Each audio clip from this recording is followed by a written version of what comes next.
মুখে কথা বলছো কেন? শরম হয় না তোমার? লজ্জা হয় না? তোমাকে কয়েকবার আমি নিষেধ করলাম না? আপনি কি মনে করছেন? আমি সম্মানিত উপস্থিত দিনী ভাই বোন, প্রশংসা আল্লাহর জন্য, শান্তি অবতীর্ণ হোক আল্লাহর রাসূলের উপর সাল্লাল্লাহু আলাইহি ওয়াসাল্লাম। আজকের দিন বৈঠকে সংক্ষিপ্ত সময়ে বক্তব্যের বিষয় আদর্শ পরিবার। আমরা আদর্শ পরিবার নিয়ে অল্প সময় কথা বলবো, যদিও আমরা মনে করছি যে আজকে আমাদের পরিবেশ পূর্ণ অনুকূলে নয়। অনুকূলে না হওয়ার কারণ যে অন্য কিছু তা নয়, শুধুমাত্র বৃষ্টি। সবাই এত ব্যস্ত হলেন, আল্লাহুম্মা হাওয়ালাইনা ওয়ালা আলাইনা, আল্লাহুম্মা ওয়ালা কামি উযরাবে ওয়া বুতনিল আউফিয়াতে ওয়া মানাবাতিশ শাজার। সম্মানিত দিনী ভাই বোন, আমরা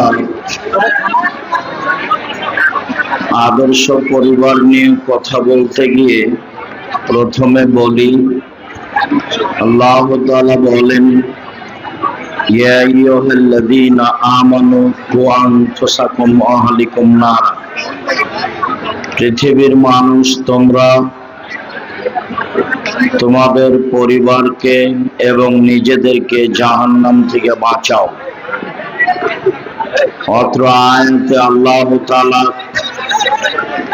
পরিবারকে জাহান্নাম থেকে বাঁচানোর জন্য আদেশ করেন। আমরা আমাদের পরিবারকে কিভাবে জাহান্নাম থেকে বাঁচাতে পারি? তোমরা যারা কথা বলছো পরিবেশ কন্ট্রোল করার জন্য, সেটা কি মনে করছে যে ভালো হচ্ছে? পরিবেশ কন্ট্রোল করার জন্য তো সবাই যদি কথা বলো, তাহলে কেমনে হবে? আরো 5 জন বলবে তোমার মতোই, আমি এসেছি আমাকে দেখতে পান আর না পান, বৃষ্টিতে ভিজি আর না ভিজি, কয়েক মিনিট চুপচাপ থাকি ইনশাআল্লাহ। অসুবিধা পেশ না করে, কারো প্রতি কোনো আপত্তি না তুলে অল্প সময় অপেক্ষা করি। প্রথম কথা, আল্লাহ তাআলা বলেন, তোমরা তোমাদের পরিবারকে জাহান্নাম থেকে বাঁচাও। কবর যত কঠিন, কিয়ামত তার চেয়ে অনেক বেশি কঠিন। কিয়ামত যত কঠিন, জাহান্নাম তার চেয়ে অনেক অনেক অনেক বেশি কঠিন। আমাদের নবী মুহাম্মদ সাল্লাল্লাহু আলাইহি সাল্লাম প্রত্যেক দিন জাহান্নাম থেকে বাঁচতে চাইতেন সালাতে সালাম ফিরার পূর্বে। সালাম ফিরার পূর্বে আমাদের নবী জাহান্নাম থেকে বাঁচতে চাইতেন। যদিও উসমান রাদিয়াল্লাহু তাআলা আনহু কবরের পাশে দাঁড়ালেই খুব কান্নাকাটি করতেন। তাকে বলা হতো, আপনি তো অনেক সময় জাহান্নামের কথা আলোচনা করেন, তখন তো কান্নাকাটি করেন না, কিন্তু কবরের পাশে আসলে আপনি এত কান্নাকাটি করেন কেন? এই ছেলে, আপনাকে তো বলছি যে মুখে আপনি বলিয়েন না, তাহলে হাতের ইশারায় বলেন।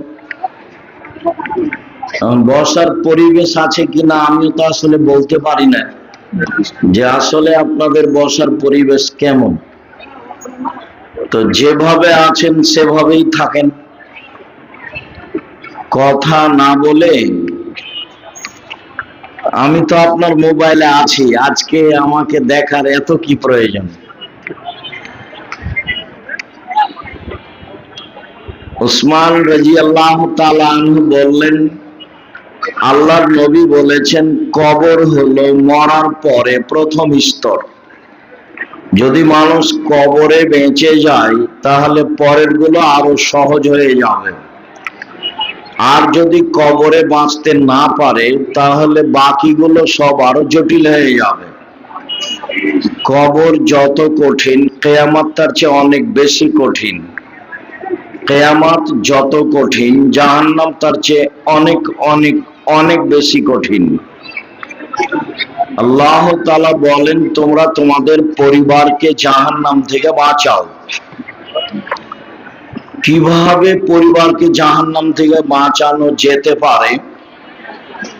লোকমান হাকিম তার ছেলেকে বলেন, বুনাইয়া লা তুশরিক বিল্লাহ, ও আমার আদরের ছেলে, তুমি আল্লাহর সাথে শিরক করো না। শিরক সবচেয়ে বড় পাপ। মানুষ যদি শিরক করে তাহলে জাহান্নামে যাবে, আর শিরক না করলে জান্নাতে যেতে পারে। বিচারের মাঠে আল্লাহ যখন মানুষের সামনে আসবেন, তখন আল্লাহ বলবেন, আদম সন্তান শোনো, তোমরা যে পরিমাণ পাপ নিয়ে উপস্থিত হয়েছ, আমি সেই পরিমাণ ক্ষমা নিয়ে উপস্থিত হয়েছি। যদি শিরক না থাকে, তোমাদের যে পরিমাণ পাপ আমার সেই পরিমাণ ক্ষমা, তোমাদের যেই পরিমাণ পাপ আমার সেই পরিমাণ ক্ষমা, যদি শিরক না থাকে। বাংলাদেশের মানুষ শিরক থেকে বাঁচবে তা খুব কঠিন। কেন? প্রত্যেক দিন ছেলে মেয়ে স্কুলে গিয়ে রবি ঠাকুরের গান বলে। রবি ঠাকুর বলছে যে, ও মা তোমার আকাশ তোমার বাতাস, মানে ও কালিমা তোমার আকাশ তোমার বাতাস। তাহলে আকাশ বাতাস কালিমা, তো আকাশ বাতাস কালিমার আমি বললাম, তারপরে আমি শিরক করলাম না, তাহলে আমি আসলে নিজেকে চিনি না, আমি কে? এদেশে শিরক থেকে মুক্ত হওয়ার পথ নেই বললেই চলে। কিভাবে রবি ঠাকুরের গান বাংলাদেশের লোকেরা চয়ন করলো তা আমার জানা নেই। তবে রবীন্দ্রনাথ ঠাকুর বাঙালিদের শত্রু, রবীন্দ্রনাথ ঠাকুর মুসলমানের শত্রু, রবীন্দ্রনাথ ঠাকুর ঢাকা বিশ্ববিদ্যালয়ের শত্রু। মুসলমান যেদিন ইংরেজদের হাতে অপমানিত জেল হাজতে, সেই সময় দালাল ঠাকুর রবীন্দ্রনাথ লন্ডনে মুচ পাকায়। তারপরে ঠাকুরের গান মুসলমানের ছেলে মেয়েরা বলে, দুঃখিত আমি বলিনি, বলি না, আমার ছেলে মেয়ে বলে না, দেখি কতদিন চলে, আল্লাহ সহজ করো। জবাব আপনি দিন, কিভাবে দিবেন সেটা আপনার ব্যাপার। শিরক করে বিচারের মাঠে উপস্থিত হলে জাহান্নাম হবেই, বাকি পাপ ক্ষমা হতে পারে। লোকমান হাকিম বললেন, আব্বু শিরক করো না, শিরক বড় পাপ।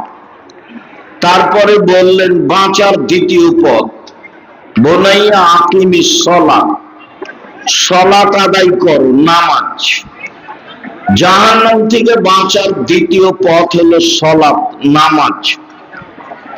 নামাজ সালাত এক অবাক ইবাদত, যে কোন ইবাদতের সাথে মিল রাখে না। সব ইবাদতে আপোষ আছে, সালাতে নেই। কিভাবে আপোষ? হজ ফরজ, তো এবছর গেলাম না, সামনে বছর যাব, ঠিক আছে যান। সিয়াম রোজা রমজান মাসে ফরজ, আমি অসুস্থ, ঠিক আছে পরে করেন। এ দেখেন আপোষ। যাকাত 2 মাস আগেই দেন, 1 মাস পরেই দেন, এই যে আপোষ আছে। সালাত এরকম কোন আপোষ রাখে না। অজু করে সালাত আদায় করতে হয়, পানি নেই, তায়াম্মুম করে করতে হবে। মাটি নেই, তাহলে অজু তায়াম্মুম ছাড়াই নামাজ পড়তে হবে। কেবলার দিকে মুখ করে সালাত আদায় করতে হয়, কেবলা বোঝা যায় না, কেবলা ছাড়াই সালাত আদায় করতে হবে। দাঁড়িয়ে সালাত আদায় করতে হয়, দাঁড়িয়ে থাকা যায় না, বসে থেকে করতে হবে। বসে থাকা যায় না তো শুয়ে থেকে করতে হবে। পরিষ্কার কাপড় পরে সালাত আদায় করতে হয়, পরিষ্কার কাপড় নেই, তো অপরিষ্কার কাপড় যাতে পেশাব পায়খানা লেগে আছে সেটা পরেই পড়তে হবে। বলে কোনো কাপড়ই নাই, উলঙ্গ অবস্থায় আছে, তবুও করতে হবে। এক অবাক ইবাদত যে মানুষের সাথে আপোষ করে না।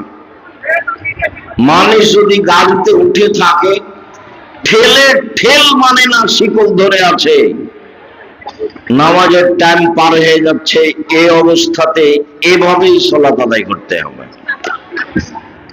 জাহান্নাম থেকে বাঁচার দ্বিতীয় পথ সালাত আদায় করা। তাই তো মুহাম্মদ সাল্লাল্লাহু আলাইহি ওয়াসাল্লাম বলেছেন, মুরু আওলাদাকুম বিসসালাত। এই ছেলে, মুখে কথা বলছো কেন? শরম হয় না তোমার? লজ্জা হয় না? তোমাকে কয়েকবার আমি নিষেধ করলাম না? আপনি কি মনে করছেন আমি তো আছি এখানে? যেভাবে দাঁড়িয়ে আছেন ওভাবে থাকেন, হোক কষ্ট, মুখখান বন্ধ করে থাকেন, আমি আপনার সাথে আছি।